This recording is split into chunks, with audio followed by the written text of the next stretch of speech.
Patriote, bonjour. On fait ce direct parce qu'il faut tout solo là. Mikonezo Kusana, Makambo Pesali quoi avancer et très rapidement, ils ont dépassé l'attendement la Bissau et tout ça. On pensait que le régime de Tshilombo allait résister au regard, il y a pas bruit, il y a pas makelele, ou bah salaka sur les réseaux sociaux, on a pas vidéo et tout, et voir comment régime wana ezako se fondé lokola moi une maison en carton oh ni lego moko betia donc ezolekela ngai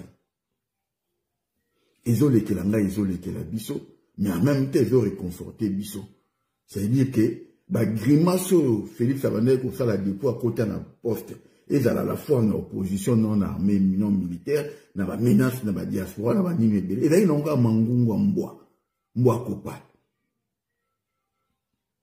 Et ça doit nous interpeller. C'est-à-dire que ceux qui va kinoa, binobo telemaka, bo signaka, bo bangaka mangungu ya Tshilombo te, nde Tshilombo vandi, ndenga vandi boite, nde bozole la passe, nde tole la va détourner mate.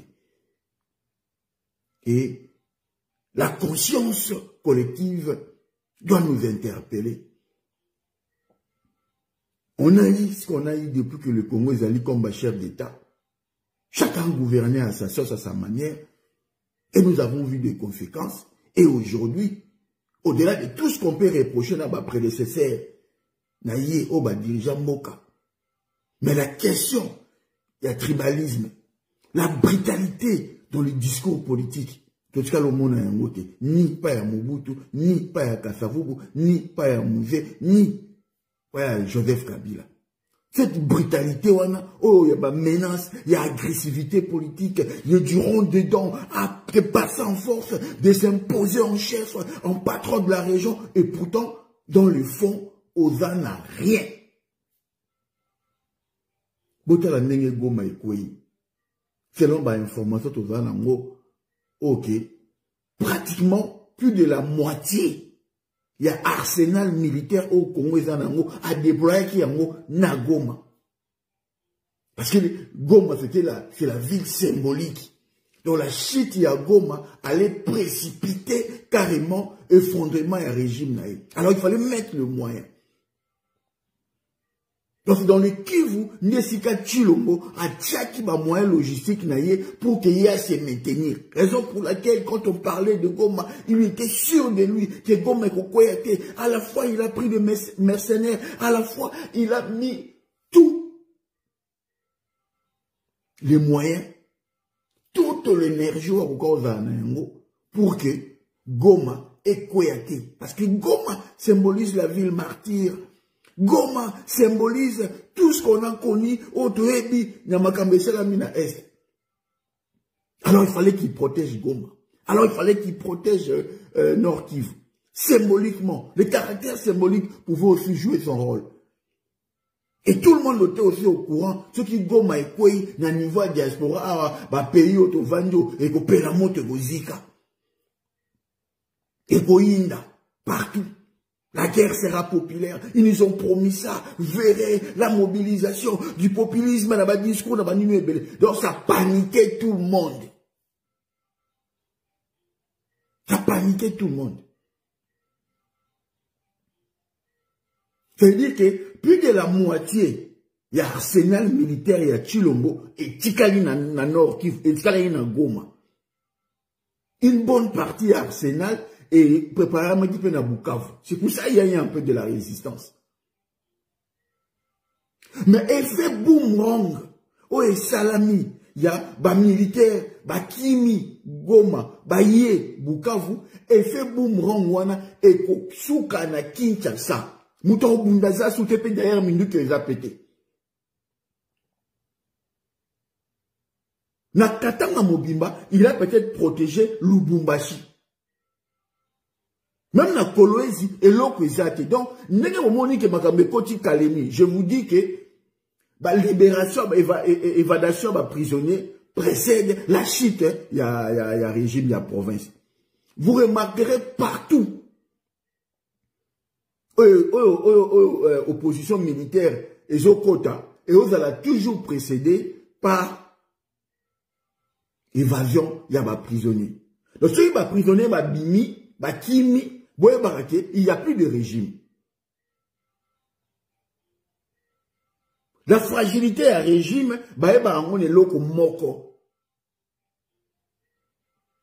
Lorsque les prisonniers s'évadent, bimi, sécurité, sécurité, ça veut dire que chaque régime est commis. Donc, ça veut dire que Tanganyika est cité parce qu'il n'y a aucun dispositif militaire où ils allaient que Nara a résister. Il n'y a pas, parce qu'il n'y a pas aussi les mandoki.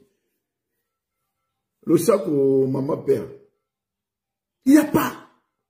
Minduki ezate, batu bazali, momo minduki ka moko moko basimbiango. Quand je parle de la logistique militaire, ça veut dire que ba blindé, ba char, o bunde ko résister. Il n'y a pas. Il n'y a pas. Donc, quand on est ok, nango boye, ti, to banyango, to potango week-end, semaine prochaine semaine, bo comprendre que eko kwe, na moins d'une semaine, bo comprendre que simultanément, qui s'en ne kwe. Eko kene mbaramoko. Parce que Lubero, na butu na leo na journal, Lubero zoko ya, Lubero, na butembo, kabo, izolo na munoko. Butembo na beni kabo izolo na binoko. So kaka Lubero ekwei, Butembo ekwei, batu bakimi. C'est-à-dire que couloir wana memati Kisangani. Et d'ailleurs population Kisangani avait déjà pris yemo akomosa la musala ya kubengana ba militaire ya Chilombo. Yemo akomosa la musala ya kubana déjà ko résister. Donc régime à Chilombo na Kisangani ekokweya population mtaokwesa régime ya Chilombo na Kisangani. Est-ce que nous voulons ça la mappe na Kinshasa? Il y a un autre qui interpeller ba fonctionnaire ba foot à bino souté. Ba information toi na mbongo na banque ya te mbongo nyoso ba komi ko kende ko zwango na source na ba entreprise. O de Gérard mbongo nyoso ba komi zwango na source. Na banque ilo eza souté parce que ba ebité neni régime au quoi. Donc ba foot à sou binoté. Donc bonjour à disposition na bino, au lieu de baby sera mbongo na bino ya kokendaka na ville, na musala, mbongo wana bomba yango et servir bino parce que vous ne serez plus payé. Le régime de Chilombo a offert sous ba fonctionnaire té, a offert sous ba salaire na bino té parce que ba comme aux abois parce que bazo longwa na ba et comme il kamu ya ba semaine. Opposition militaire à Koti Katanga. Et Katanga est un terrain à bango. Et un terrain à bango. Kisangani est une ville révolutionnaire. Ils n'ont jamais adhéré Félix Tshisekedi. Population Kisangani, bon moni ba image to zoa ki na source, tango salami to pesimino ba image pour monake la population abîmé libanda militaire à zate. Mais Kisangani ko ba militaire ba obunda ba militaire ba zapeti.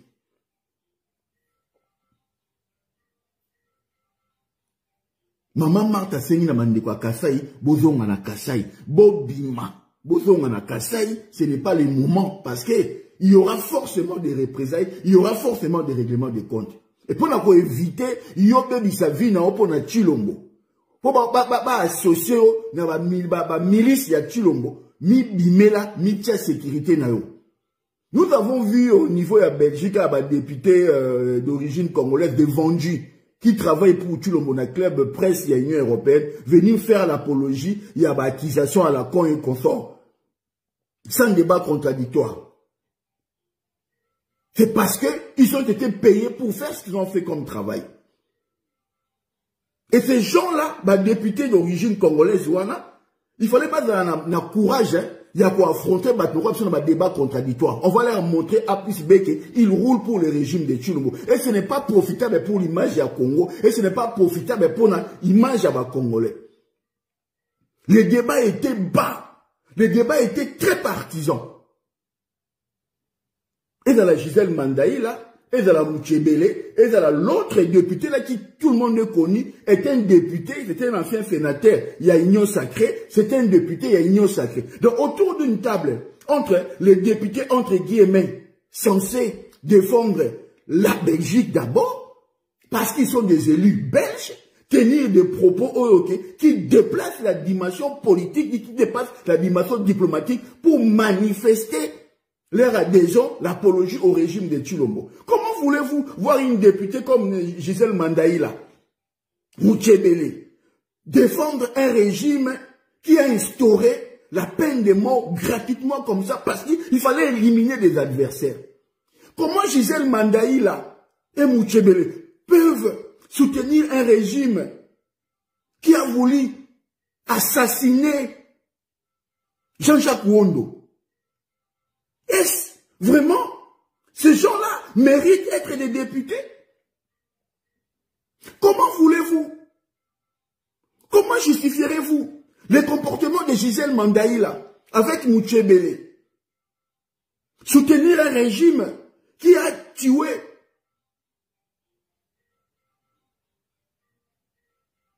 un député, un ancien ministre gratuitement, des arrestations arbitraires où nous sommes en train de vivre. On aurait aimé que Mouchebele et Gisèle Mandaïla critiquaient l'absence des droits de l'homme au Congo, dénoncer l'instauration de la peine de mort en violation flagrante de la Constitution du Congo, en violation de tous les supports juridiques existant en la matière. Une décision unilatérale, violant toutes les lois de la République. Comme ça, seulement tuer des gens, et on tue des gens, et Gisèle Mandaïla pense que le problème au Congo, c'est les autres, la faute aux autres. Et moi, je demanderai aux députés qui pensent différemment, qui n'ont pas la même logique que Gisèle Mandaïla et Mouchebele, de faire une déclaration au niveau du Parlement belge, au Parlement fédéral, pour dénoncer les propos. À la fois, ce sont des propos qui peuvent inciter à la haine contre une population, entre guillemets, contre un pays. Je défends aucun pays, mais j'estimais que le propos tenu par Gisèle Mandaïla était plutôt sentimental, tenu par Mouchebele était plutôt sentimental et qui n'avait aucun caractère politique ou diplomatique visant plutôt l'intérêt des Congolais. On n'a pas besoin d'avoir des gens qui siègent, qui s'habillent, qui sont logés par les contribuables belges, parce que les contribuables belges, c'est toutes les communautés. Les contribuables belges, ce n'est pas que les Congolais. Donc, Gisèle Mandaïla et Mouchebele sont payés par des contribuables belges d'origine congolaise, des contribuables belges d'origine bougandaise, les contribuables belges d'origine rwandaise, des contribuables belges d'origine française, d'origine néerlandaise et consorts. Et donc, lorsqu'ils se positionnent, ils engagent leur parti. Lorsqu'ils se positionnent, ils engagent le Parlement belge. Lorsqu'ils se positionnent, ils engagent leur posture aussi partisane. Donc, bandeko nangai, bana ya mboka, Bolanda Gisèle Mandaïla te, c'est une vendue. Bolanda Mouchebele te, c'est une vendue. C'est des nanas qui ne sont là que pour courir derrière les systèmes. Vous la verrez les deux là demain en train de faire l'apologie d'un nouveau régime Ekoya. Donc ce n'est pas des gens qui ont une probité morale. Ce n'est pas des gens qui ont une certaine honnêteté parce qu'ils ont collaboré toujours au service du mal. Et aujourd'hui, parce que le régime qu'ils soutiennent est aux abois, et donc ils vont commencer à aboyer, à crier dans tous les sens. Et moi j'aimerais une fois moins faire un débat contradictoire avec des gens comme ça. J'aimerais me retrouver avec des personnes comme ça, qui viennent comme ça, sans éléments juridiques, mais qui vont venir juste impressionner les gens par émotion, juste pour satisfaire l'appétit, parce qu'ils ont été payés par les régimes sortants. Et Simbati. Nous avons vu des manifestations organisées par le pouvoir. En Belgique, où tous les sénateurs, que ce soit Mapaka, que ce soit Mouchebele, que ce soit Gisèle Mandaïla, étaient tous corps à corps avec le diplomate, parce qu'avec les autorités de Kinshasa. Ils ne travaillent pas pour l'intérêt des Congolais. Elles travaillent pour leurs intérêts personnels. Et c'est ce qui a justifié cette conférence de la presse. Alors, avec un député de la majorité de l'Union sacrée, Bolina Lobanemnoloni. Encore, c'était un échange entre diaspora et diaspora, qu'on aurait vu les activistes engagés avec eux aborder la question, on aurait pu comprendre. Mais voir des députés avec un député congolais proche du pouvoir qui a une mission, qu'on négocier à l'Ibanda, qu'on a solution, qu'on déstabiliser. Le peuple de Kivu a soutenu et soutient le pouvoir militaire. Au Lingo Lingate, nous avons vu ça. Na Bukavu, on a baigné partout. Qui suis-je, moi, pour dénoncer la volonté à Bakivoussien? Qui suis-je, moi, pour critiquer la démarche populaire? Il y a Bakivoussien, il y a Kosenga la paix. Ce que nous voulons la paix. Vous pensez que la Belgique aujourd'hui va répondre, va se comporter? Chers compatriotes, moment où Ezali et un moment où nous ne pouvons jamais laisser le pouvoir de Tshilombo rester. Et aujourd'hui, il faut militer, surtout pour la chute il y a Tshilombo. Parce que c'est un pouvoir tribaliste. C'est un pouvoir qui n'a jamais eu une notion d'intérêt général. C'est un pouvoir oyoyo qui n'a créé que déstabiliser, détruire et diviser les Congolais. Alors, on ne peut jamais soutenir un tel régime. Je ne dis pas que le régime précédent est là qui bien, qui toque au carré. Je n'ai pas dit ça. Je ne donne pas de cartes de points. Le régime actuel, rien que par rapport à la tribalisation de l'appareil de l'État, rien que par rapport à le fait d'instauration à peine de mort, rien que par rapport à le fait qu'il y a un détournement corrompu autour de monde dans la Kachamboka, nous ne pouvons pas donner un crédit à un régime comme ça et c'est pas en difficulté. Alors, il reste les Congolais ont compris. Et reste-moi un message comme ça, on a audio et tambola qui circulaka. Nous avons demandé à nos militaires de ne pas se battre. Bazo bundate. Ba militaires congolais, bo kimate, bo telema, bo vande sika bozali, bo la takara ba bando ya pembe, bo déposer minduki. C'est si et c'est fini. Et vous allez continuer votre travail parce que vous travaillez pour la République. Pouvoir militaire au ezokota, opposition militaire au ezokota, et gérer mboka wana. Ça sert à rien bon kima. Ça sert à rien bon kima, n'est bozo kima na casquette, parce que tant que bozo ko kima, bazo ko assimiler bino lokola ba ennemi. Nous voulons la paix. Pour défendre le régime Mokoté, pour défendre le régime Yachilombo, mais vous êtes des Congolais, vous êtes chez vous. Ceux qui m'ont allé na makasa lingi, omi kitisi, tika ya contre. Tika bango ba contre. Diriger Mbokala na défité parce que pour Simbate, les gens vont se mettre autour d'une table pour avancer. Donc, na seni na bande konangai. Il y a des militaires, bo panda vidéo, bo ki mate, et si ka bozali, bo déposer nduki na bino bo tia bandon. L'histoire ya Congo est renseignée biso mingi. L'histoire politique ya Mboka wana est la qui biso ba réalité belé. Mboka wana ba dirigeant on a défité. Mboka wana le sursaut patriotique du peuple congolais et mataka na encore au-dessus à nyonso. Donc, bon déposer minduki na bino, bon déposer ba teni na bino, ba ko recycler bino, ndenge bandeko na bino oyoyo. Ya ba récupérer bango na Goma et aujourd'hui ba na service ba faire ba futa musala na bango ba futa bango mbongo na bango ba continuer musala ba sécuriser mboka. Ne vous battez pas pour le régime de Tshilombo, ne vous battez pas pour la famille Tshisekedi.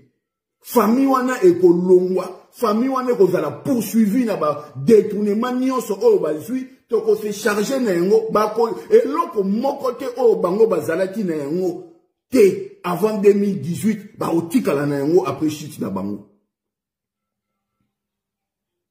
Eloko moko te bazalaki na yango te avant 2018 ba otikala na yango après chute na bango. Il y aura un travail qui sera fait.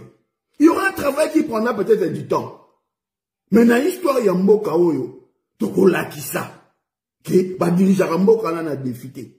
Pe mutako dirigeant Congo na défi azali sous-souté. Nous avons vu comment Mobutu a dirigé le pays na défi, ndenga sukaki Muzaki na défi, ndenga sukaki Joseph Kabila pe na ndenge ami comprenant que défi azoya na ngoko suka mabe ami kendeli et Tshilombo alandi défi à Mobutu a osuka mabe.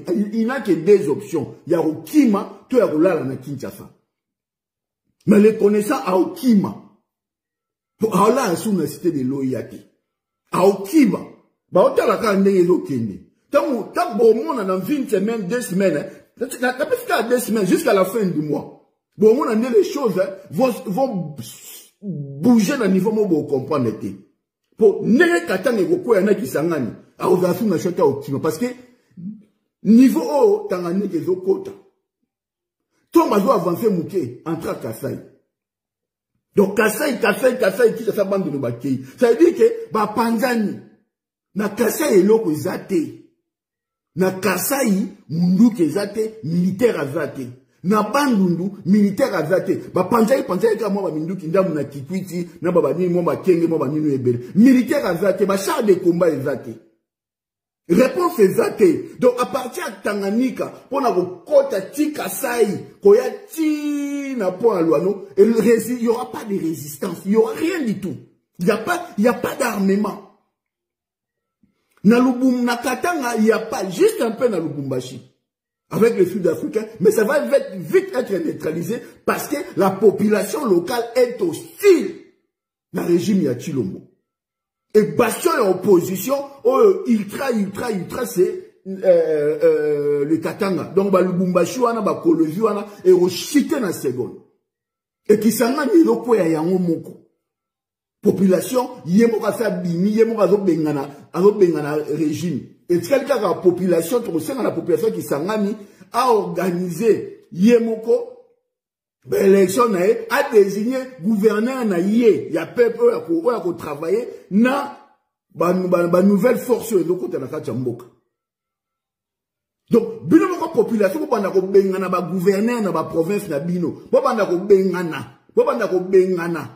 Yo papa, yo maman, vous fonctionnaire de l'État na Kinshasa, battez la transport na ou battez la mbongo. Parce que mbongo na banque a été par foot à ôter, nenge mboka ou ne makamongo za okende, au revendre temps sous plusieurs mois sans salaire. Ça sert à rien, ok, les moussala. Bon, voilà nanda. Bon, voilà nanda, voilà nabana, bo ebinde ni ne osuke la ôter. Batu msoko bimana tongo okei, et kangamelo efiko okei, mboka kozonga, mboka konda, nzela kozonga, et oye bate, courant ezate, mbongo pe ezate. Bate la mbongo na yo, bate la énergie na yo, vana nanda. Donc, tu peux essayer un message na Kinshasa, ça peut péter à tout moment. On vous dit en connaissance de cause, les régimes et aux abois et bah kimi. Bah makile lo bozo ka ba ministre ba sala sous conseil des ministres té, ba ministre ba mona na sous té, ba média ba balo bat parce que ba kiei, ba kimi. Na banque mbongo ya la sous té, ba refuta sous bino ba fonctionnaire té, ba militaire ba refuta sous bino té, ba refuta pe sous bino té. Et parce que tu l'as compris que les militaires wana ba osa la bango ordre na été donc atiki na le roi ba lula na bango mbongo ba préféré on les ba perdre mbongo na bango ya ofuta ba militaire ba zimbongo na bango même bon na ba tournée diplomatique ba osala et aka po ba justifier ba sortir ba fond. Le régime est tombé, le régime aux abois. Et là, on m'a empêché, le régime opposition politique comme on a Kinshasa, ils athées, à part peuple. Mais le peuple pas à zapper, n'a soutien, à soutenir des marches dans l'opposition militaire. Maintenant, l'opposition politique aujourd'hui, où elle est incarnée par Martin Fayulu, Yonamde Azali, la seule force face à l'opposition militaire. Donc, ça veut dire que les deux forces, à un moment donné, ils vont aboutir à la paix pour que la cohésion est ça la manamboka. Bolinga. Et c'est ça la réalité. Donc, Bino, on est bon soutenir Chilombo, oaza aux abois, au régime na ye, et Sili, oaza Kimi, ala la sunanda kuna ete, mbongo na banque ezate, ba futa sou batute, ba militaire ba futa rabino sou mbongo pété, parce que ba comprendre que bino bo bundela mio pona bangote. Donc ba obimisa biloko na bango, il y a plus de conseil des ministres, il y a plus rien, ba baloba soute, ba ministre ba kimisi bana na bango, ba kimisi batu, il y a plus rien na kati ya mboka wana o yoko oko espérer pour nous défendre. Ba communicateur na bango ba limwe, ba député ba siégeara sous na parlement te, ba sénateur ba siégeara te, et loro mokote débandade totale. Mwana yebela. Tiko yo fonctionnaire au beb sa mbonga ticket, okene musala o ba ofuta ote pourquoi? Vanda na ndako. Yo soldat, ozo komitia na difficulté pourquoi? Vanda na ndako na yo. Bolongola ba tenue militaire bo vanda na ndako parce que na Kinshasa wana il y a des éléments oyoyo bako bunda, oh bazoko identifier nani azapo na régime, nani azapo na régime te. Surtout yo muta renseignement, surtout yo muta ya militaire ou ya police. Ni yebela ndeko. Longola teni vana na ndako. Kolinga te lobi ba chao musapi. Que yo banaye ko maltraiter.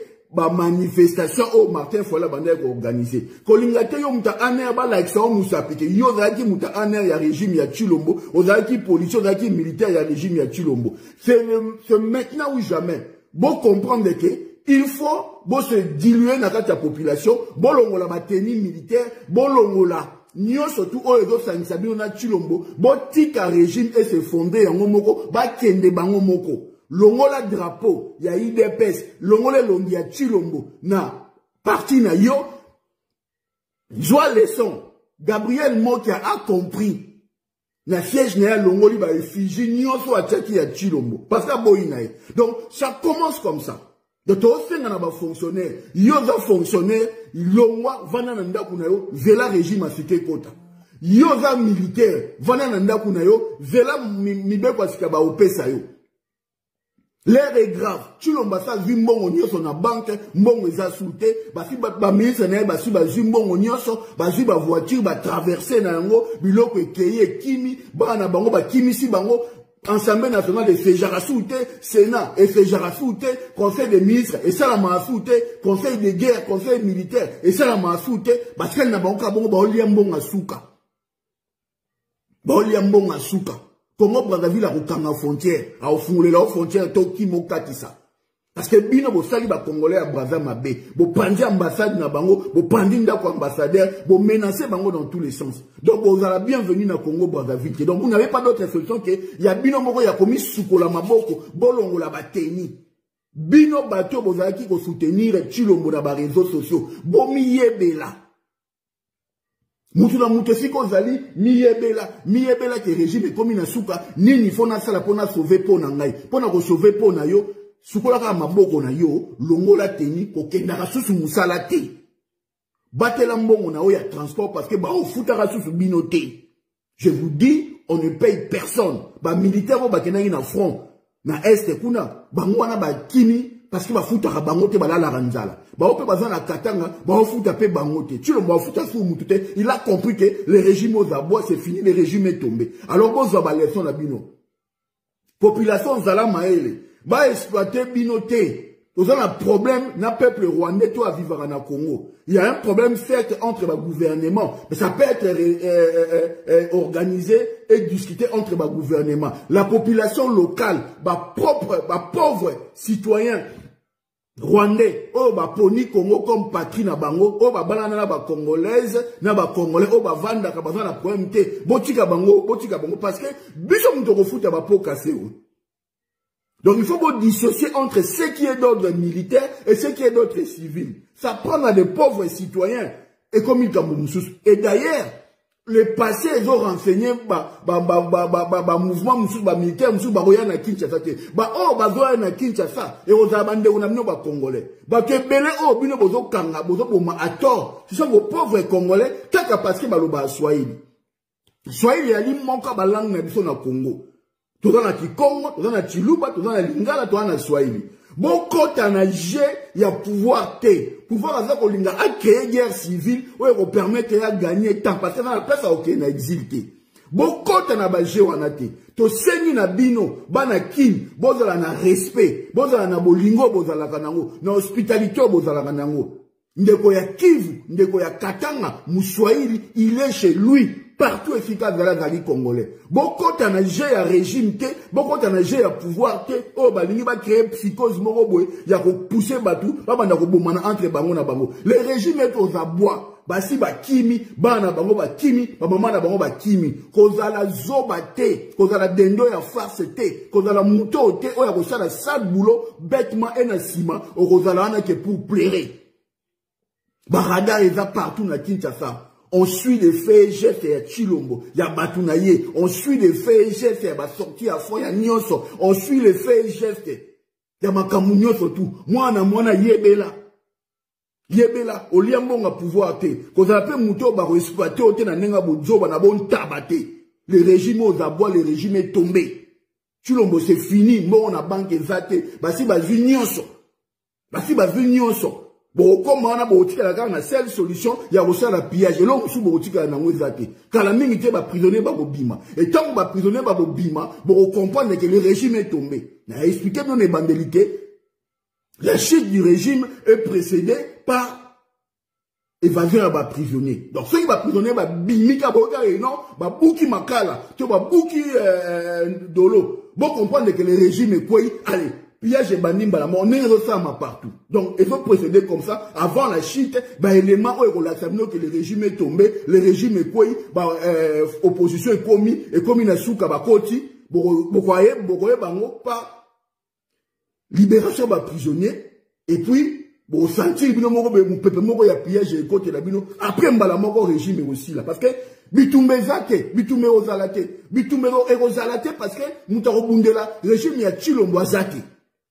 Voilà en gros le message na pesaki est au seigne encore na bande ko na bifa bokila lokondo na mawa ndeko na biso bokechu bangaki ba bomae soki aganga kite ne bembe na veb sabino bozwa makambo na bopetete. Ce qui moutazangi mawa. Oh, basali bokechu, et ça pas bokechu, avant mungala. Au-delà de tout ce qu'on peut dire, il y a ba haine belé, ba vengeance belé, oyoyo, bokechu a incarné en haut. To bunda bitumba, depuis 2015, to bunda, ko tia papa tien fred na feke, ko sala bouidon, ba kokai ko kende bongo te sans ko sala, ko touche symbole, ya bitumba wana. Mutu mtazane sika ya uta. Mutazane sika ya uta. Oya bino mwana, oya bino kana, yewana. Il faut beau défendre, il faut beau protéger, il faut beau tellement. Et pour l'accepter hostilité na bino, na bateau basali bongo, boko soutenir le régime wanate. Donc, bo panza vidéo, bo tchéango na ba audio, et tambo la batu, ba yoka, ba comprendre que moussala tozana yengo lelo, et ali ke, ya, bo tika kosala nyo surtout, parce que bah on fout à binoté, régime est tombé, et après, on va organiser, bah leader politique, bah Zali, Martin Fayou, Zali, donc incarné volontaire, Abino, Yene Boponaki, na 2018, à Zali, à El Kamuna Moutouté, à Bomape Moutouté, à Salape Mouté, l'autre, à 5 ans, cohésion nationale, 5 ans à la paix. Yene Gaza au Bunda, pour que dialogue est là, pour paix entre le peuple congolais, pour tout vivre ensemble. Et loko, yodo salama, yako beta bagaba, bakatange, yako bundi sabokechu, ba audio est circulé. Oyo mama lobby. Ok? Moka oto zakana de kolomi balete. Kaka ba soyeli naba ngalate. Nous avons vu des conséquences. Bazo beta, na poto bazo beta. Donc, et là, biloko ebele, oyo, il faut sur la biche. Donc, bazana a besoin de créer une situation où il faut créer guerre civile. De temps, ba beti, bo ketu, ba ngala ba réagir. Tant, bazo beta, ba soyeli ba réagir. Et comme Manini, guerre civile, Mundela Koti, communauté internationale, yé, baluki moyen, batikali. Yangoto sengi, qui est un peuple congolais. La seule chose au bino boko sala, c'est, boko zong sa violence par la violence, bo vana na bandaku, bo batela, bo moina bino, bo batela bambongo na bino, oko bima, so il kamba osa les vins essentiels. Oko bima, so il kamba osa les vins importants. So il kamba no osa les vins importants, vana na ndaku. So il kamba osa les vins natina monte, ko apporter valeur ajoutée monte, vana na ndaku, doit risquer à aucun libandate. Batte la mbongo parce que tu n'auras pas de salaire avant plusieurs mois. Bah, on fout à binoté, le régime à tout prix, bah, zimbongo nyoso ba kei na yango, ba na bango ba kei, ba maman na bango ba kei, nous mo na ba photo, ba vidéo, nenge ba ola na ba avion, nenge ba zako kende. Le régime est tombé. Katanga, ezokwea, ba koti déjà Katanga, ba tamboli na kati, ba renseignement, o eza na terrain, et lobike, et loko eza kunate, minduke eza te, ka ba militaire o ba okima. Yango to sengi na ba militaire, bo kimate, bo camper place bozali, bo tchaka ba bandi ya pembe, et sika bozali. Yo zali fonctionnaire. Ozali fonctionnaire, vana na ndaku na okene musala te. Non seulement parce qu'on économise mon transport, mais aussi parce que on l'a kisake, yo doit soutenir le régime à Tshilombo te, on va continuer moussa na après. Bah, oh, bazali ko kende, bazali ko laksake, bazali ko travailler, on a régime à Tshilombo. Parce que, et l'on, on ya sika, et on sa la misate, moke aux arrêts. Alors, on a tout dire si à Rewana, tout anticiper, chitonner ça très rapidement, pour que la vie reprenne aussi, rapidement. C'est pour ça que vous devez tout arrêter. Bovanda, et il y a ceux qui ont été musalate, na bandaku, ville vandi calme, bon, moi, raya, makambesili régime ke, babando qui m'a bakeye après le makambesili. Donc, la balle est dans votre écran, to tigi bino pona lelo, bon, partagez vidéo, et tout ça, on a pour réveiller l'esprit, vraiment la logique patriotique, et nous avons dit clairement, notre démarche est de faire tomber les régimes de Tshilombo, quels que soient les prix. Ceux qui te repartent na diable, te bon sakaka. Mais il faut régime et l'ombre. Et tu auras moyen de soutenir. Il faut que nous partions car nous sommes ennemis on a choix parce que tu as commis ennemi de mon ennemi et mon ami. Tu as comme ennemi à ennemi, il y a ennemi non. L'ennemi de mon ennemi et puis ça réponse. Ce que ennemi a yé, na ennemi na yo, binom baye fait bo sangani bo commis bon moko. Donc tu me dis ça l'ami de mon ami et mon ami, l'ennemi de mon ennemi et mon ennemi ou mon ami, yomoko sosola, yomoko paie sa réponse. Donc, la logique est simple. Tshilombo doit dégager et même le dialogue autour, ça va tourner autour. Il y a première question sur le statut à Tshilombo, sur la démission. Tshilombo ne dirigera plus le Congo. Pour vanda, pour te soutenir, pour montrer ça la transition qui est non, il mérite la brutalité. Pour que Makambe Kota, Nakime Namboka, Ingeta.